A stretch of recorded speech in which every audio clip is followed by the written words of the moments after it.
一緒に賛美しましょう。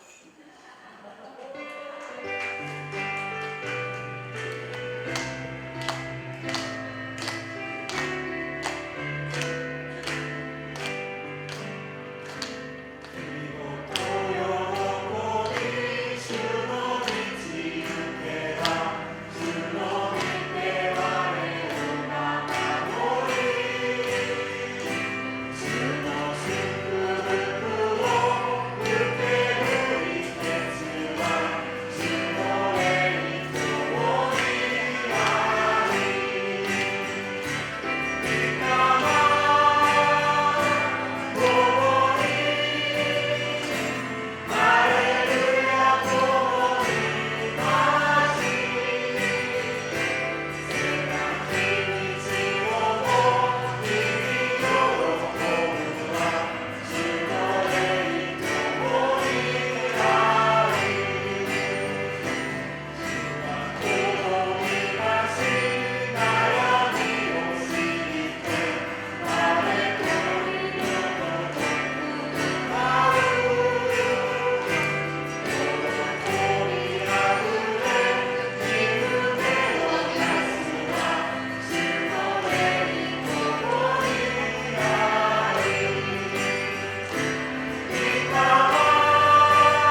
皆さんお立ちいただいて一緒に賛美したいと思います。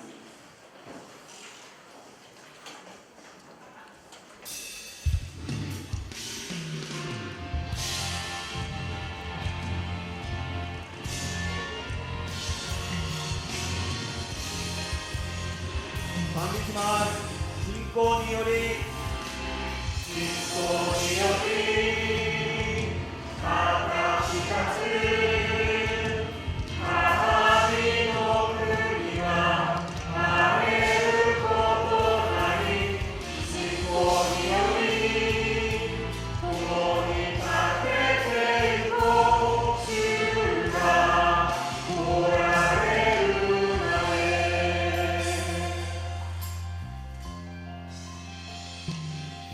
委ねられた神の国、見上げてゆく信仰により、御心が地の上になされる皆で、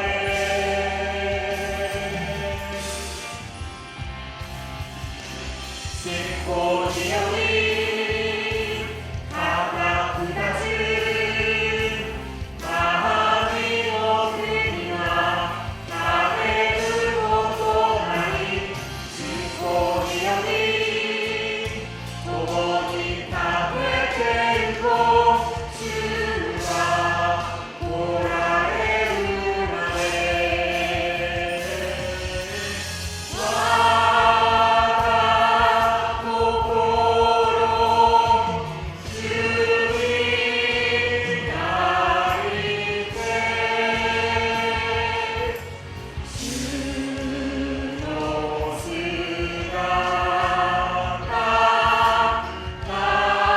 ならせよ。主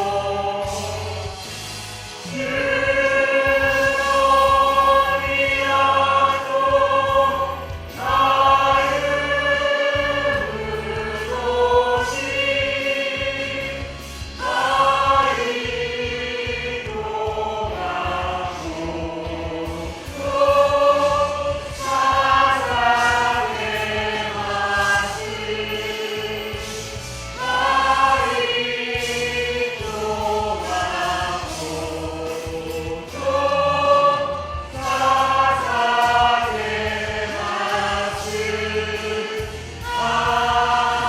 メン。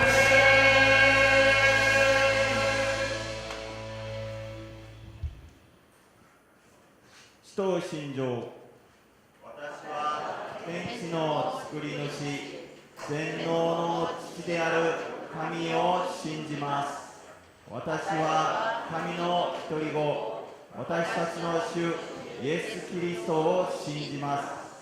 主は聖霊によって宿り、乙女マリアから生まれ、ポンペオ・ピラトのもとで苦しみを受け、十字架につけられ、死んで葬られ、読みに下り、3日目に死んだ人々の中からよみがえり、天に昇り、全能の父なる神の右の座につかれました。やがてそこから来られて、生きている者と死んだ者とを裁かれます。私は聖霊を信じます。聖なる不変の教会、生徒の交わり、罪の許し、体のよみがえり、とこしえの命を信じます。アーメン。お座りください。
した。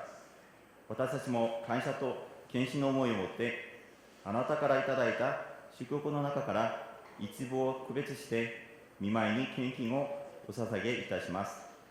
どうかお受け取りくださり、あなたの御国がこの地に成し遂げられるために豊かに用いてください。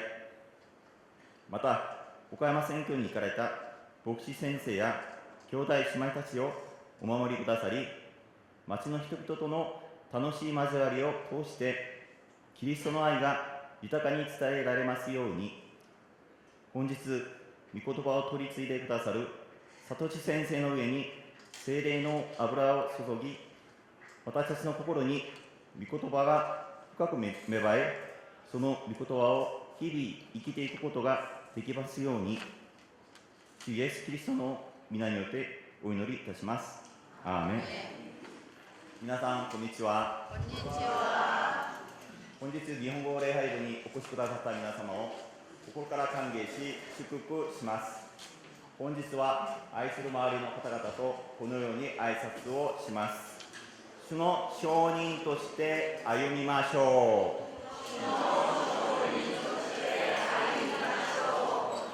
う。もう一回やってみます。主の証人として歩みましょう。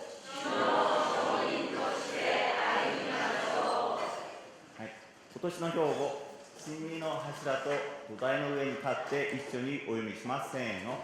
真理の柱と土台の上に立って。はい、ありがとうございます。お知らせがあります。本日のメッセージは、オリン教会の日本語礼拝部の里志先生が取り次いでくださいます。本日は2026ミニストリー万博が1階と2階で行われます。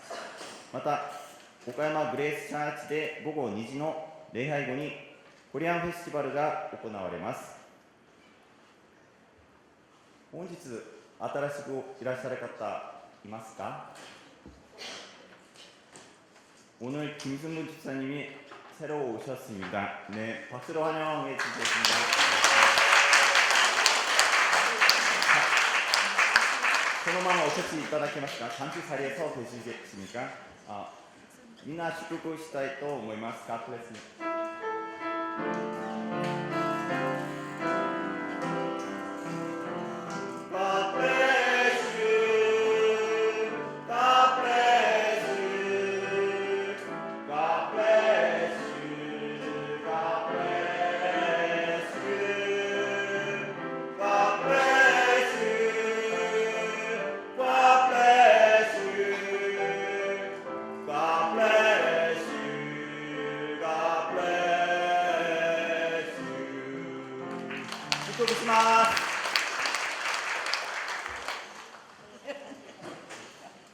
今日私たちに与えられた御言葉はエペソ人への手紙2章8節から10節までです。一緒に日本語と韓国語でお読みします。8節、この恵みの家にあなた方は信仰によって救われたのです。それはあなた方から出たことではなく神の賜物です。行いによるのではありません。誰も誇ることのないためです。実に私たちは神の作品であって、良い行いをするためにキリストイエスにあって作られたのです。神は私たちが良い行いに歩むように、その良い行いをあらかじめ備えてくださいました。8절 너희는 그 은혜에 의하여 믿음으로 말미암아 구원을 받았으니 이것은 너희에게서 난 것이 아니요 하나님의 선물이라. 행위에서 나는 것이 아니니 이는 누구든지 자랑하지 못하게 함이라. 우리는 그가 만드신 바라 그리스도 예수 안에서 선한 일을 위하여 지으심을 받은 자니 이 일은 하나님이 전에 예비하사 우리로 그 가운데서 행하게 하려 하심이니라. 아멘. 聖歌隊の賛美の後、この恵みゆえに召されたあなたという題で、里地先生から御言葉を取り継いでいただきます。本日の通訳は磯野執事です。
皆さんこんにちは。よろしくお願いします。本日御言葉を取り継がせていただく野瀬聡です。 오늘 말씀을 전하게 된 노세 사토시입니다. 実はですね、4年前に一度、4년 전에 自分の証と一緒にですね、メッセージをさせていただいたことがありますが、 제 간증과 함께 한번 말씀을 전한 적이 있습니다. 今日久しぶりにですね、共に礼拝を捧げられることをとても感謝します。 오늘 오랜만에 여러분들과 함께 말씀을 나눌 수 있게 되어서 대단히 감사합니다. 写真出してもらえますかね。そうですね。私にはですね、現在8ヶ月になる娘がいます。 저한테는 지금 생후 8개월 된 딸이 한 명 있습니다. 日本ではですね、昔からアンパンマンというアニメが人気ですけども、 일본에서는 옛날부터 앙빵만, 우리말로 호빵맨이라고 번역이 되어 있는데요. 最近この娘もこのアンパンマンのこの音が鳴るおもちゃで遊んだりしています。 최근에는 그 앙빵만, 그 호빵맨의 그 목소리가 나는 장난감을 가지고 놀고 있습니다. 懐かしいなと思いながらこの姿を見るわけですけども、 옛날 생각나네 하면서 그 모습을 보고 있습니다. 皆さんこのアンパンマンのこのテーマソングってご存知ですか？ 여러분이 그 호빵맨의 그 테마송을 알고 계십니까? 日本と韓国違うのかわかんないんですけども、歌詞の一部をちょっと紹介したいと思うんです。 그 한국어하고 일본어하고 가사가 조금 달라서 일본어 가사 기준으로 말씀을 드리겠습니다. 一番の歌詞がこんなメロディーと曲あれです歌詞です。 1절 가사에 이런 문구가 있습니다.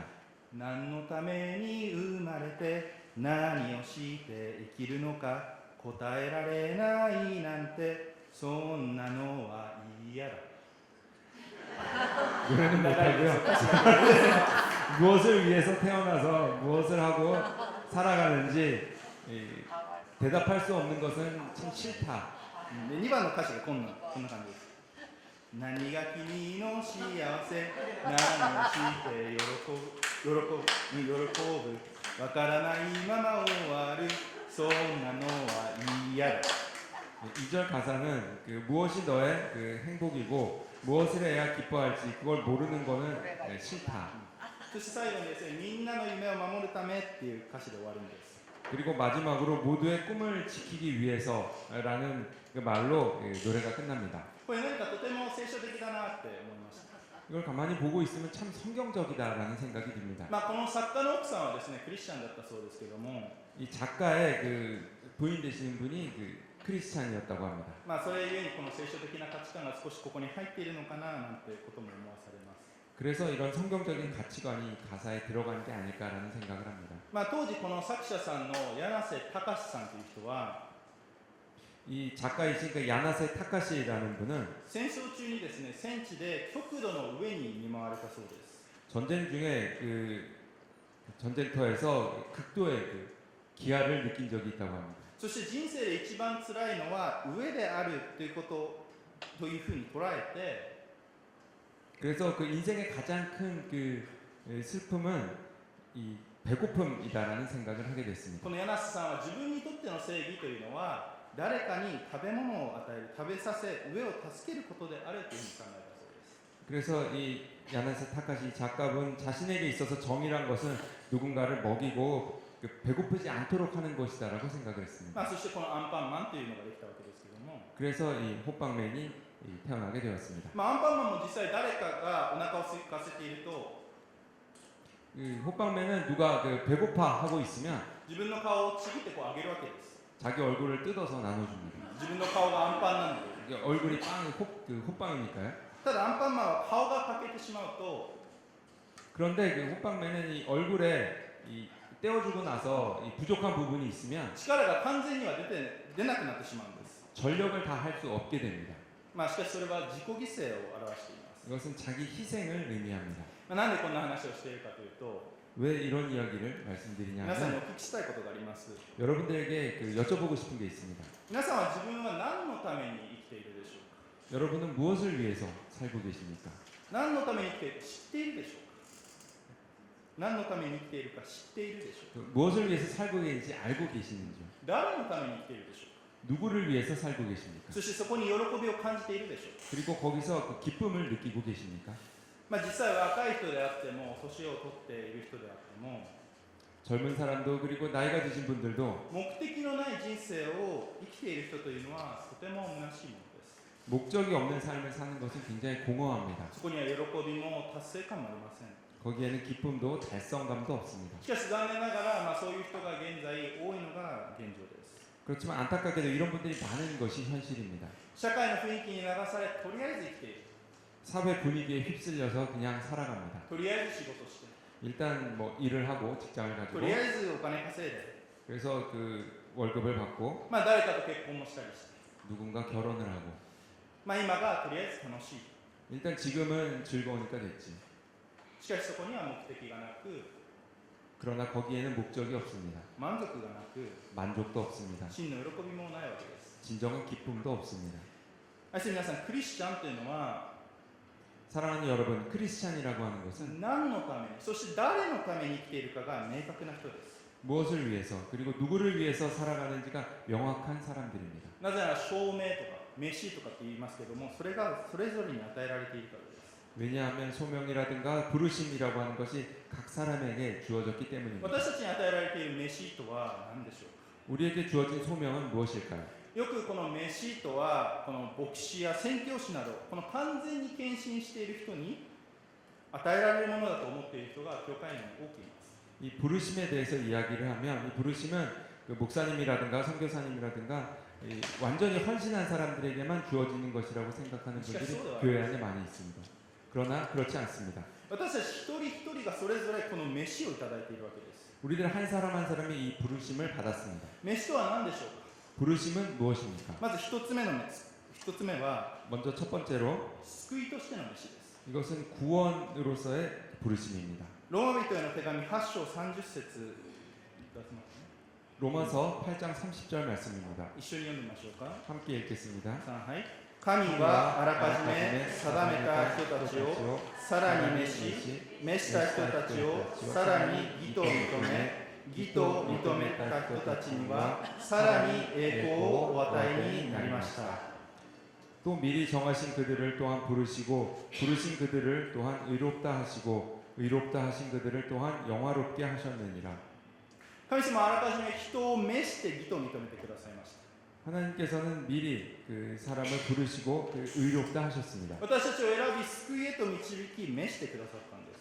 우리를 선택하시고 그리고 그 구원으로 우리를 인도해 주셨습니다. 今日の箇所ももう一度読んでみましょうか。 오늘 말씀을 다시 한번 보도록 하겠습니다. 8節一緒に読んでみます。 8절을 함께 읽도록 하겠습니다. はい。この恵みのゆえにあなた方は信仰によって救われたのです。それはあなた方から出たことではなく神の賜物です。 너희는 그 은혜에 의하여 믿음으로 말미암아 구원을 받았으니 이것은 너희에게서 난 것이 아니요 하나님의 선물이라. この恵みゆえというふうにあります。 그 은혜에 의하여라고 나와 있습니다. どんな恵みなんでしょうか。 어떤 은혜일까요? その前の箇所を見ればわかりますが、 그 앞 구절을 보면 알 수 있는데 かつて私たちが罪人であった時、 우리가 그 전에 그 죄인 되었을 때 それは生まれながらに神の御怒りを受けるべきものであった。 우리는 태어나면서부터 하나님의 그 진노를 산 사람들이었습니다. 神に敵対し反抗していた私たちが 하나님을 적대시하고 하나님께 반항했던 우리들이 神の一方的な恵みによって救われたということです。 하나님의 일방적인 은혜로 구원을 받았습니다. ある人がこういうふうに言っています。 어떤 사람은 이렇게 이야기합니다. 一日中神を冒涜し続ける人に 하루 종일 하나님을 그 모독하는 사람에게 神が息を与えてくださるとはなんて素晴らしいことでしょう。 하나님께서 그 숨을 쉴 수 있도록 해주시다니 이 얼마나 놀라운 일인가. 私たちはすぐに滅びても仕方のない存在でした。 우리는 바로 멸망을 당해도 어쩔 수 없는 사람들입니다. 大変な裁きを受けても何も文句の言えない者たちです。 심판을 받아도 아무런 그 변명도 할 수 없는 사람들입니다. もしかしたらある人は、 어쩌면 어떤 사람은 自分は特に犯罪を犯したわけでもないし、 나는 뭐 범죄를 저지른 것도 아니고 そんな悪い人間じゃないと思っている 그렇게 나쁜 사람도 아니다 かもしれませんけど、 라고 생각하고 있을지 모릅니다. 残念ながら 안타깝게도 その人はこの恵みというのを理解していないんです。 그분은 이 은혜를 제대로 이해하지 못했습니다. この恵みとは 이 은혜라고 하는 것은 滅んで仕方のない人の代わりに 멸망할 수밖에 없는 우리를 대신해서 滅びとは何の縁もない 멸망과는 아무런 관계가 없는 むしろ栄光に満ち溢れた方が汚れたこの地上に来てくださり 오히려 그 영광에 가득 찬 그런 분이 타락한 이 땅에 오셔서 私たちの罪の代わりに 우리의 죄를 대신해서 十字架にかかってくださり死んでくださった。 십자가에 달려 돌아가셨습니다. そして復活してくださったがゆえに 그리고 부활하셨기 때문에 私たちはもはやこの世と同じように生きる必要はなく 우리는 이제는 이 세상에 속한 사람처럼 살 필요가 없고 聖なるものとして 거룩한 자로 義とされたものとして生きることができるんです。 의롭게 된 자로 살아갈 수 있게 되었습니다. そしてなんとこの恵みというのは 그리고 이 은혜라고 하는 것은 私たちが頑張って得たものではなくて 우리가 노력을 해서 얻은 것이 아닙니다. 主がただで与えてくださったものであるということです。 하나님께서 거저 주신 것입니다. 愛する皆さん、証明とは 사랑하는 여러분, 소명이라고 하는 것은 どうしようもない私たちが 구제불능이었던 우리들이 この世を生きるものから 이 세상에 속한 자에서 神の国を生きるものとして引っ張り出されたということです。 하나님 나라에 속한 자로 옮기게 된 것입니다. そして召された者はどう生きるのか。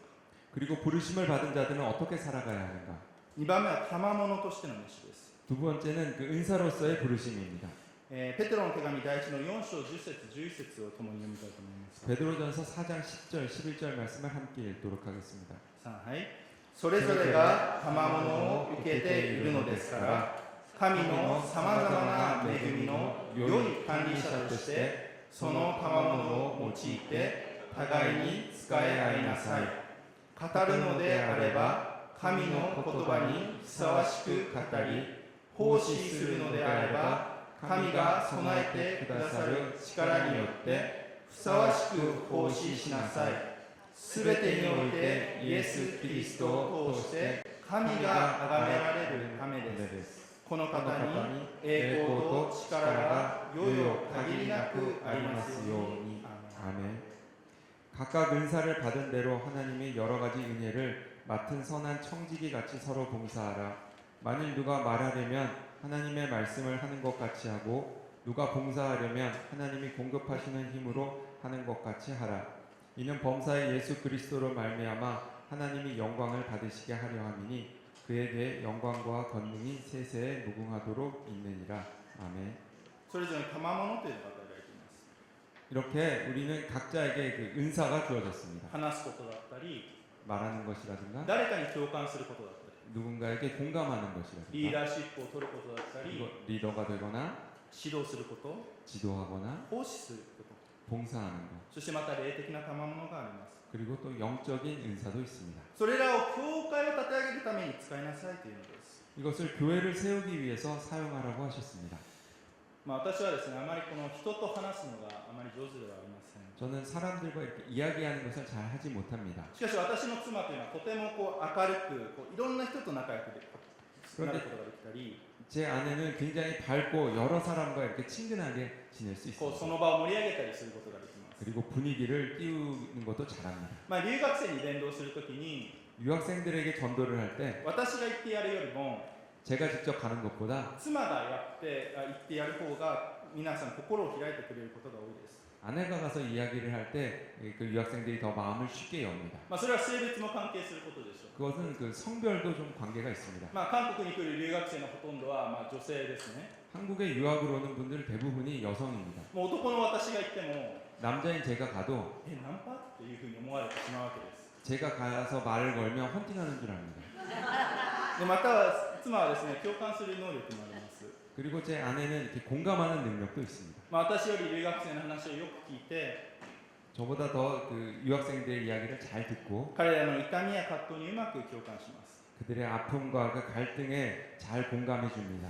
逆に私は大人の人と真面目な話をしたり、 반대로 저는 그 어른들과 그 진지한 이야기를 神 하거나 学の話をするのが好きです。 신학적인 이야기를 하는 걸 좋아합니다. また今後の教会をどう立て上げていくか真剣に話すのが好きです。 그리고 이 교회를 어떻게 세워갈 것인가에 대해서 진지하게 이야기하는 것을 좋아합니다. それぞれ得意不得意があるということですね。 각자 잘하는 것과 잘하지 못하는 것이 있습니다. 皆さんに与えられている賜物とは何でしょうか。 여러분들에게 주어진 은사는 무엇입니까? 聖書には有名なタラントンの話が出てきますね。 성경에는 그 유명한 달란트의 비유가 있습니다. これタレント、才能という言葉の元になっていますけども、 이 말은 그 탤런트, 그 재능이라는 말의 어원이 되었습니다. 主人が3人のしもべにそれぞれお金を渡して旅に出るわけですけども、 주인이 그 세 명의 종들에게 각자 돈을 맡기고 여행을 떠납니다. 2人はお金を増やしてそれを主人に渡します。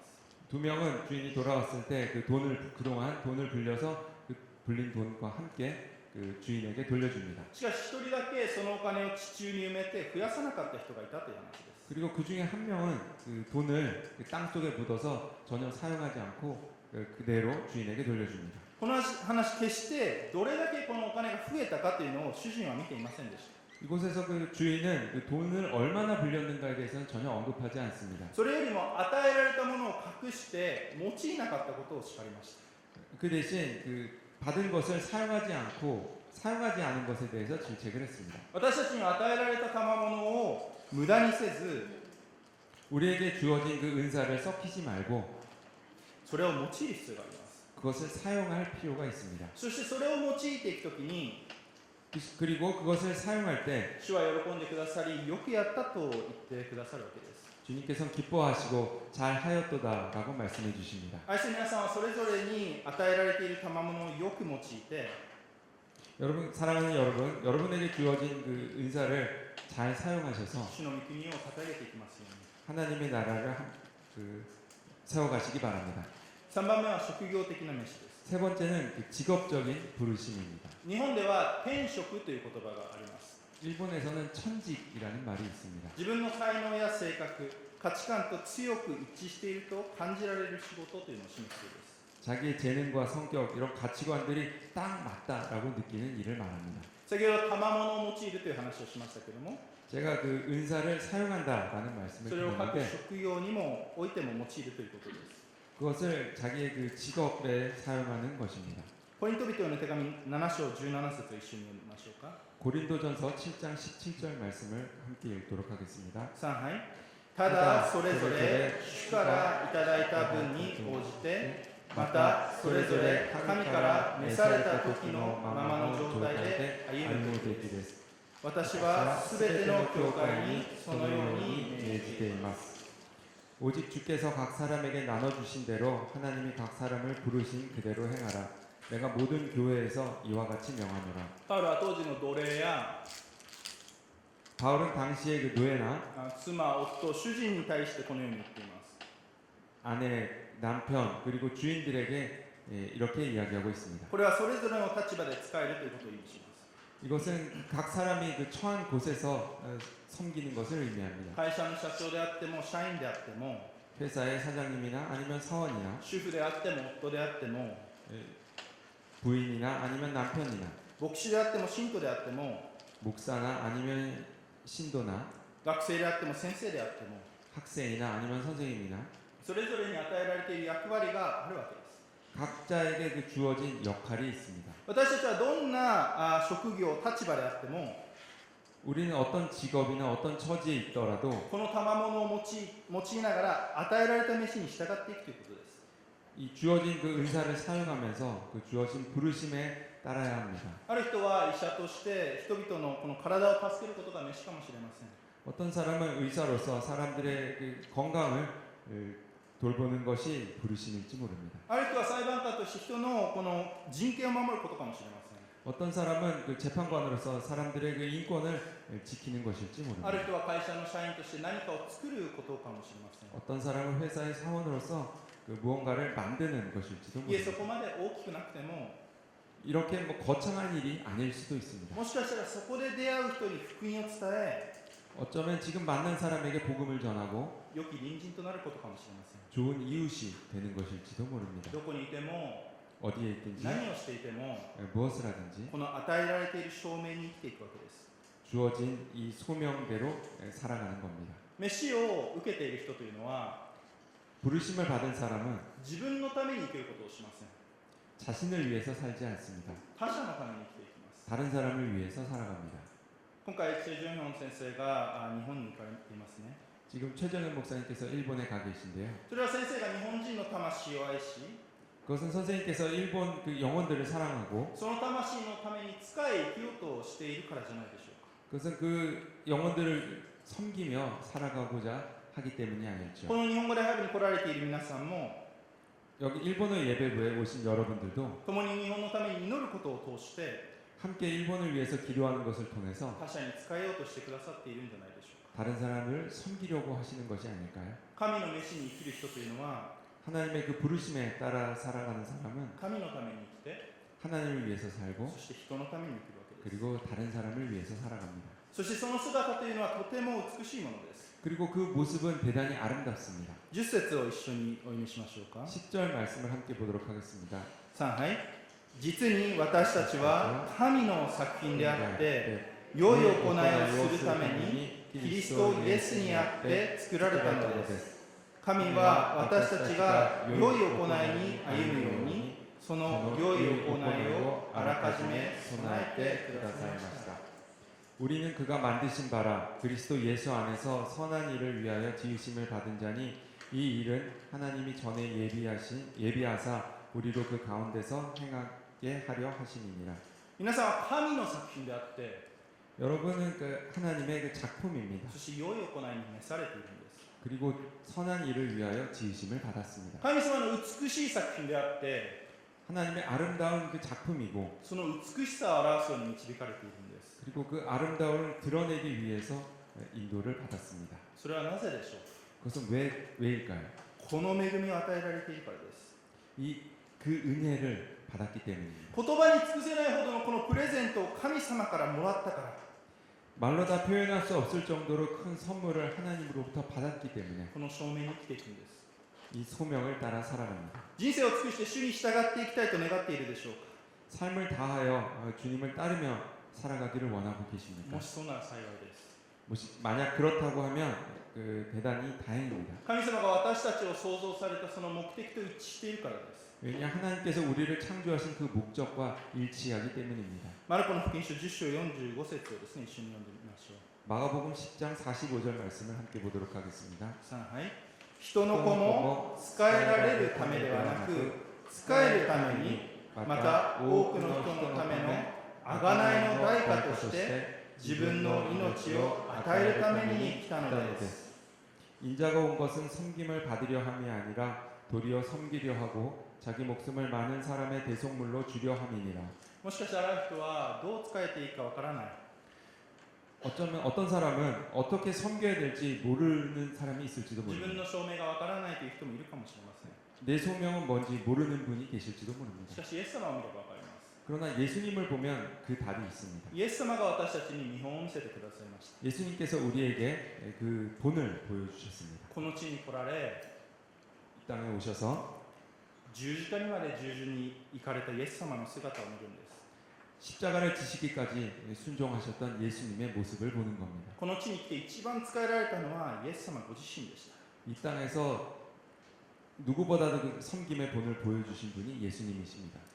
最初にアンパンマンの話をしましたが、 처음에 그 호빵맨에 대한 이야기를 했는데요. この歌詞の最後はみんなの夢を守るためで終わるというふうに言いました。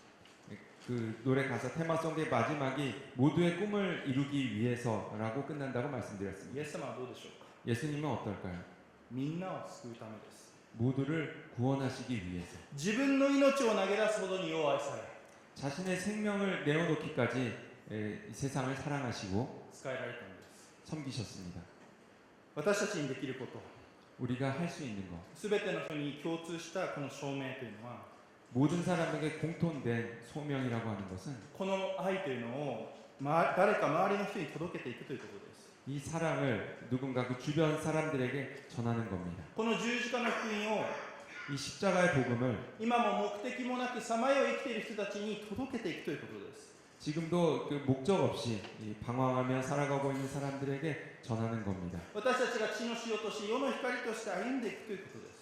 우리가 이 땅의 소금으로 그리고 세상의 빛으로 살아가는 겁니다. 私は高校生の時に牧会者になりたいと思い、 저도 고등학생 때 목회자가 되겠다고 생각을 하고 大学生の時に明確な証明がありました。 대학생 때 명확한 소명을 받았습니다. しかし証明を受けたからといって 그렇지만 소명을 받았다고 해서 人生が簡単になるわけではありません。 인생이 쉬웠던 것은 아닙니다. むしろ多くの試練が待っていました。 오히려 많은 시련이 있었습니다. しかし神様は召した人を放ってはおかれません。 그렇지만 하나님께서는 부르셨던 사람을 그냥 방치해두지 않으십니다. その試練を通してもその人をより清め、主の御国のために用いようとされます。 그 부른 사람을 잘 연단해서 사용하시려고 합니다. アブラハムも証明を受けてから約束が実現するまでに 아브라함은 그 소명을 받고 그 약속이 실현될 때까지 25年かかりました。 25년이나 걸렸습니다. モーセも自分の力でイスラエルを助けようとして 모세도 이스라엘을 자기 힘으로 어떻게 도우려고 했다가 실패하고 失敗し、そして40年羊飼いとしてたくさん砕かれた時期を過ごしました。 40년 동안 양치기로서 철저히 무너졌던 시간이 있었습니다. 聖書の中では多くの人がこの証明を受けながらも 성경을 보면 많은 그 등장인물들이 그 소명을 받았지만 それが実現するまで長い年月を通して砕かれ練り清められています。 그 소명이 실현될 때까지 많은 그 시간을 통해서 무너지고 그리고 새롭게 변화를 받는 그 경험을 했습니다. 愛する皆さんにもそれぞれ召しがあるでしょう。 사랑하는 여러분들도 각자 받은 그 부르심이 있을 その 겁니다. 中で決して簡単ではない出来事が起こってくるかもしれません。 그 가운데서 결코 쉽지 않은 일들이 일어나고 있을지 모릅니다. 日本選挙もその一つです。 일본 선교도 그중 하나입니다. 目の前に実りが見えないそのような時期を過ごしたり、 눈앞에 아무런 열매가 없는 그런 시기를 보내거나 祈っても何も起こってないように見えたりする時期を通ったりするでしょう。 아무리 기도해도 아무 일도 일어나지 않는 것처럼 보이는 그런 시기를 경험하기도 합니다. しかし聖書は語ります。 그러나 성경은 이야기합니다. 神を愛する人たち、すなわち神のご計画に従って召された人たちのためには、すべてのことが共に働いて益となることを私たちは知っています。 우리가 알거니와 하나님을 사랑하는 자 곧 그 뜻대로 부르심을 입은 자들에게는 모든 것이 합력하여 선을 이루느니라. 神様はあなたの人生のすべてを益としてくださると語っているんです。 하나님께서는 여러분의 그 삶 모든 것을 선을 이루도록 하신다고 말씀하셨습니다. 皆さんが受け取ったこの恵みによって 여러분들께 받으신 그 은혜에 의해서 賜物を無駄にせず 여러분들이 받은 그 은사를 썩히지 말고 それぞれの正面に向かって歩んでいくことができますように 각자에게 소명을 위해서 살아갈 수 있기를 바랍니다. 教会を立て上げ 교회를 세우고 隣人を愛して仕え 내 이웃을 섬기고 そして喜びあふれる人生となることを心から祝福しお願いいたします。 그리고 기쁨이 넘치는 인생을 살아가시기를 진심으로 축원합니다. お願いいたします。 기도하겠습니다. ハレルヤ天の父の神様感謝します。主よこの恵みのゆえに私たちはあがなわれ救われたことを感謝します。私たちはこの恵みを受ける価値のないものでしたけども、そうではなくあなたは私たちを選び召してくださり、あなたの良い行いのために創造してくださったことを感謝します。主よどうか私たちがこの恵みのゆえに主イエス様を見上げながら賜物を用いて神様にそして隣人に仕えていくことができますように、教会を立て上げていくことができますように、それぞれの証明に向かって主を見上げながら歩んでいく一人一人でありますように、感謝し愛する主イエス様の名前によってお願いいたします。アーメン。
天に増します我らの父よ、願わくは皆をあがめさせたまえ、御国をきたらせたまえ、御心の天になるほどく地にもなさせたまえ、我らの日曜の糧を今日も与えたまえ、我らに罪を犯す者を我らが許すごとく、我らの罪をも許したまえ、我らを試みに合わせず悪より救い出したまえ、国と力と栄とは限りなく、汝のものなればなり。アーメン。